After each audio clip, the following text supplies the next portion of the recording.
बाबा जी की प्यारी सास संगत जी, आज जो मैं आपको बताने जा रही हूँ उससे पहले अगर आपने हमारा channel ocean of love like share follow और सब्सक्राइब नहीं किया है तो जरूर कर लें जी। साथ में बेल आइकन भी जरूर प्रेस करें जी, जिससे आपको बाबा जी की प्यारी प्यारी बातें पता चल सके। और लाइक करना बिल्कुल न भूलें जी। वो कहते हैं ना, एक ऐब मेरा बाबुल वेखे ते लख लख झिड़का मारे, लख ऐब मेरा सतगुरु वेखे ते फिर भी गल ना ललावे।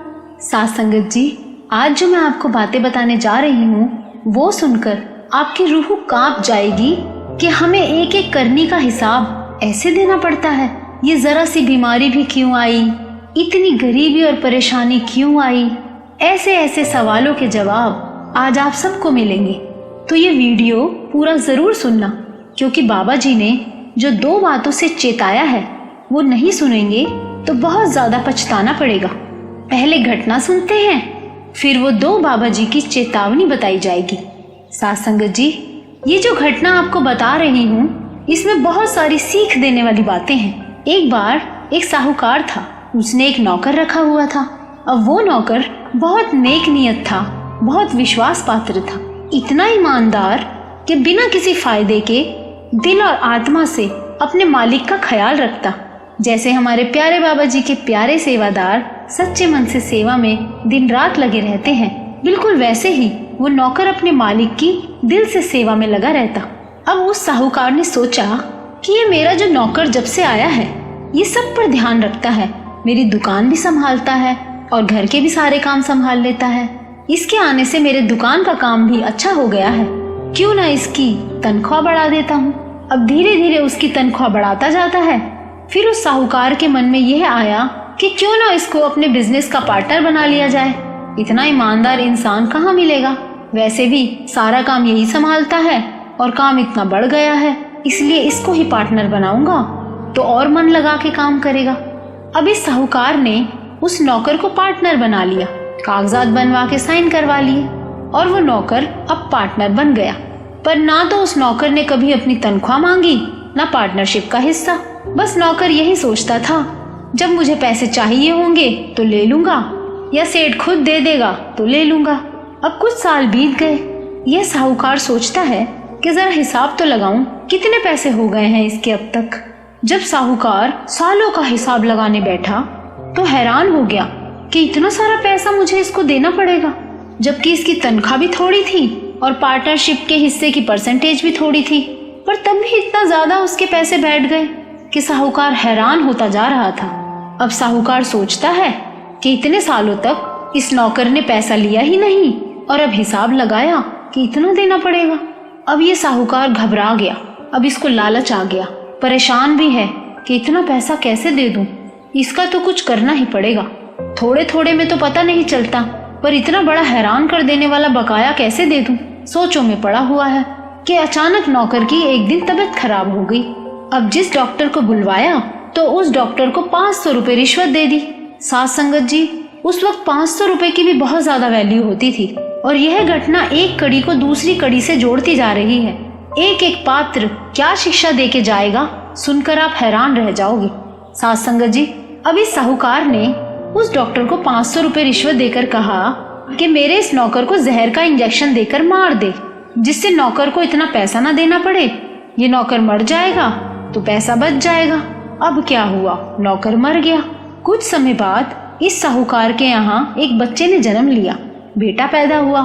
सोचता है कि सुना था बुरे कर्म करने वालों का तो बहुत बुरा होता है, मैंने तो अपने नौकर को जान से मार दिया, तब भी भगवान ने मुझे बेटा दे दिया, जबकि कई सालों से उसके घर बच्चा पैदा ही नहीं हो रहा था।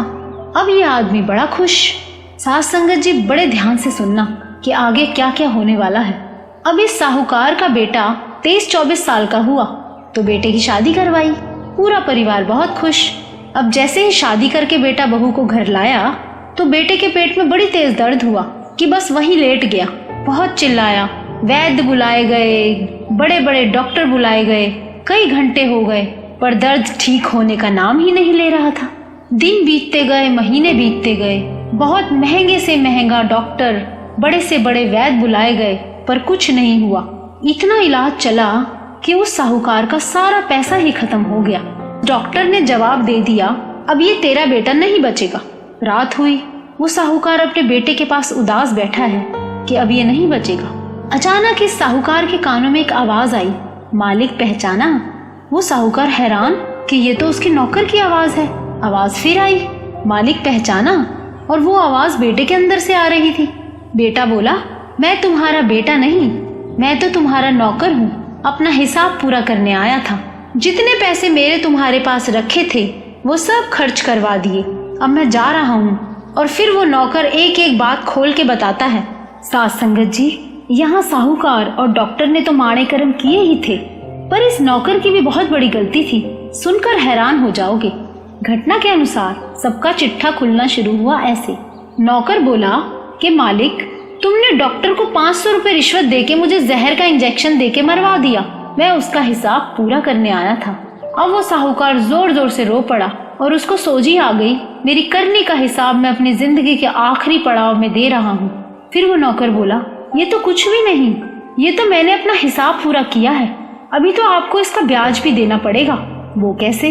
वो ऐसे, ये जो सारी जिंदगी तड़प तड़प के अपने बेटे की याद में गुजारोगे वो अलग, और निर्धन भी हो चुके हो, मोहताज रहोगे सारी उम्र भर दूसरे लोगों पर। जिस धन के लिए मुझे मरवाया था, ना वो धन रहा ना वो बेटा रहा। अब वो साहूकार चुपचाप उस नौकर की बातें सुन रहा था। अब वो साहूकार अपने नौकर से पूछता है कि मैंने तो तुझे मरवा के बुरा कर्म किया, तो मैं तो भुगत ही रहा हूँ और सारा जीवन भुगतूंगा, पर जो तेरी पत्नी है जिससे तूने शादी की, उसने तो एक भी दिन सुख का नहीं देखा, उसे विधवा करके जा रहा है। उसने कौन सा पाप किया है? उस बिचारी का क्या कसूर जो उसको ऐसे विधवा करके जा रहा है? साथ संगत जी, बाबा जी समझाते हैं कि कोई भी कर्मों से नहीं छूट सकता। हम जैसा कर्म करते हैं वैसा ही फल हमें भोगना पड़ता है। इसीलिए कहते हैं कि कोई भी कर्म करते वक्त बहुत सोच विचार करना चाहिए। अब घटना के अनुसार साहूकार ने पूछा कि इस बेचारी लड़की का क्या दोष जो तू उसे विधवा करके जा रहा है? तो वो नौकर के रूप में बेटा मुस्कुराता है और कहता है, वो डॉक्टर भूल गए जिसने 500 रुपए में मुझे जहर का इंजेक्शन लगाया था? ये मेरी पत्नी वो डॉक्टर ही है। ओ मेरे रब्बा।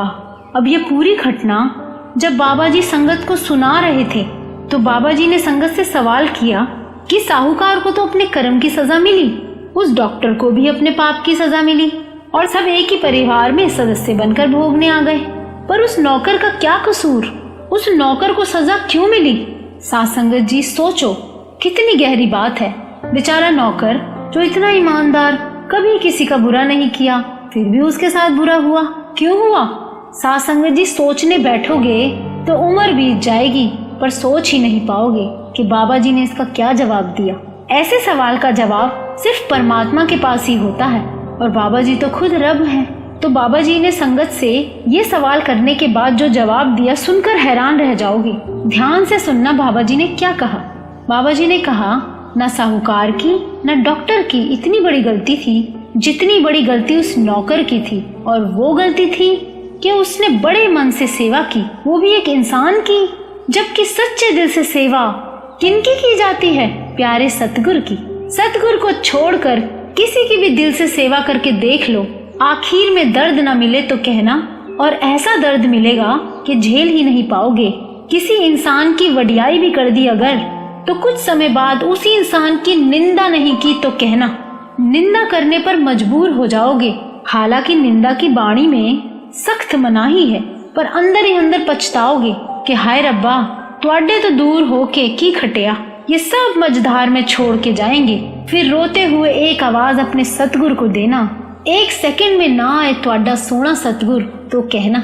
हमारे माँ बाप सब बाबा जी ही तो हैं। जैसे माँ बाप अपने भटके हुए बच्चों के इंतजार में रात रात तक सोते नहीं है ना, इसी तरह अपने प्यारे मुर्शिद को मुसीबत में ही सही याद करके तो देखो। साथ संगत जी, सबको आजमा कर देख लो, कितने ही रिश्तेदार हों, बड़े ओहदे वाले मित्र हों, मुसीबत की घड़ी में ये सब लोग एक बार एहसास जरूर करवाते हैं कि बुरे वक्त में हमें आजमा लो, कभी काम नहीं आएंगे। अब यहाँ नौकर ने उस साहूकार की सेवा ऐसे की मानो भगवान हो। बाणी कहती है, खसम छोड़ दूजे लगे, डूबे से वणचार्या। जिसने भी अपने खसम को छोड़कर दूसरे को हृदय में बसाया उसे पछताना ही पड़ेगा। ईमानदारी से काम करना अलग बात है, पर मन अपने सद्गुरु को छोड़कर किसी और से लगाया तो पछताना ही पड़ेगा। वाणी कहती है, निध निधान नानक हर सेवा, अवर स्यानफ सगल अकात। सतगुरु की सेवा तो निध निधान है, पर अगर किसी और की सेवा करेगा सब व्यर्थ चला जाएगा। सबसे पहले माता पिता की सेवा है, फिर दूसरी सतगुरु की सेवा है, संगत की सेवा है। संगत खुश होगी तो सतगुरु खुश होंगे। ये सेवाएं मन लगाकर करने वाली सेवाएं हैं। इन सेवाओं को छोड़कर किसी और के पीछे भागोगे तो पछताना ही पड़ेगा। अपना मन सिर्फ सतगुरु को दे दो। वो कैसे? समर्पण कर दो अपने आप को। किसी से कभी कोई उम्मीद मत करना। बाबा जी साथ हैं तो दुनिया अपने आप तुम्हारे साथ आएगी। अब इन घटनाओं से जो 2 शिक्षा मिली है और यही बाबा जी ने चेताया भी है। पहली शिक्षा, किसी का हक मारोगे तो ब्याज समेत लौटाना ही पड़ेगा, और उसके लिए पता नहीं इस छोटी सी जिंदगी में क्या क्या खोना पड़ेगा, क्या क्या दुख सहने पड़ेंगे। और दूसरी शिक्षा, गुरु को छोड़कर किसी दूसरे को अपने हृदय में मत बिठाना, कभी बहुत ज्यादा पछताओगे। सारी संगत यह सुनते हुए एनालाइज जरूर करना कि जिसने भी सतगुरु से ऊपर किसी दूसरे पर आंख बंद करके भरोसा किया, उसका भरोसा टूटा ही होगा, है ना। फिर आखिर में बाबा जी ही तो आते हैं जब सब साथ छोड़ देते हैं। जैसे माता पिता होते हैं, बाबा जी हमारे माता पिता ही तो है ना।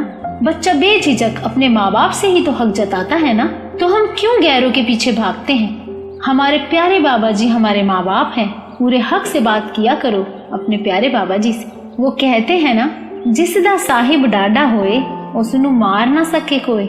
बाबा जी को सच्चे दिल से अपना मान कर तो देखो, वारे न्यारे ना हो गए तो कहना।